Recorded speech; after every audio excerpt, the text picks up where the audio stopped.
اعوذ باللہ من الشیطان الرجیم بسم اللہ الرحمن الرحیم۔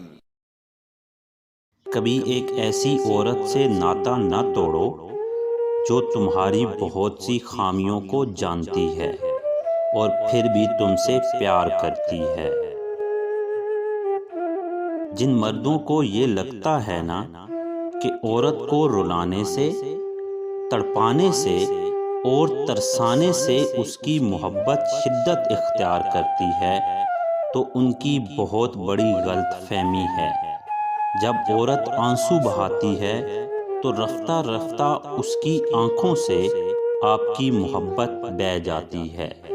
جس دن صبر آ گیا، آنسو ختم تو محبت ختم۔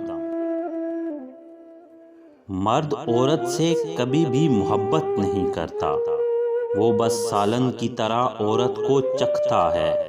اگر پسند آ جائے تو کھا لیتا ہے، اگر نہ آئے تو کسی دوسرے مرد کے لیے چھوڑ دیتا ہے۔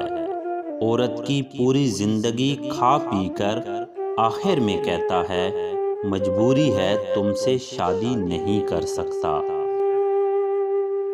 عورت بھی پھر مرد کو خالی ہاتھ نہیں جانے دیتی، وہ بھی اس کی بیٹی کے لیے تحفہ دے جاتی ہے، یعنی اپنے چہرے کی زردی، خاموشی، اذیت، کرب اور نم آنکھیں، تاکہ مرد جان سکے کہ عورت کیا ہوتی ہے۔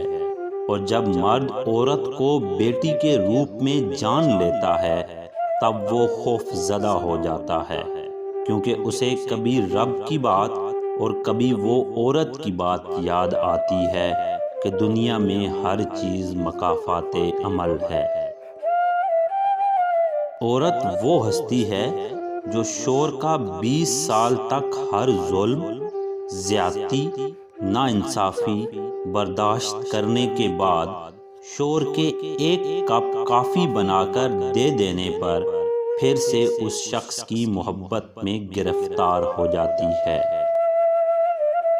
مرد کو محبت اس عورت سے ہوتی ہے جو اس کی بات دھیان سے سنتی ہے، اور شادی اس عورت سے ہوتی ہے جو اس کی ایک نہیں سنتی۔ بیوی سے ہمیشہ دھیمے اور نرم لہجے میں بات کرنی چاہیے کہ عورت کا دل نازک ہوتا ہے۔ عورت مرد کی دسترس میں ہوتی ہے، مرد اس کا نگہبان ہوتا ہے۔ مرد یہی سوچ لے کہ جو اللہ کی امانت ہو اس کا خیال رکھے۔ بیوی اللہ کی امانت ہے کہ اللہ کے کلمے کی وجہ سے وہ مرد پر حلال ہوئی۔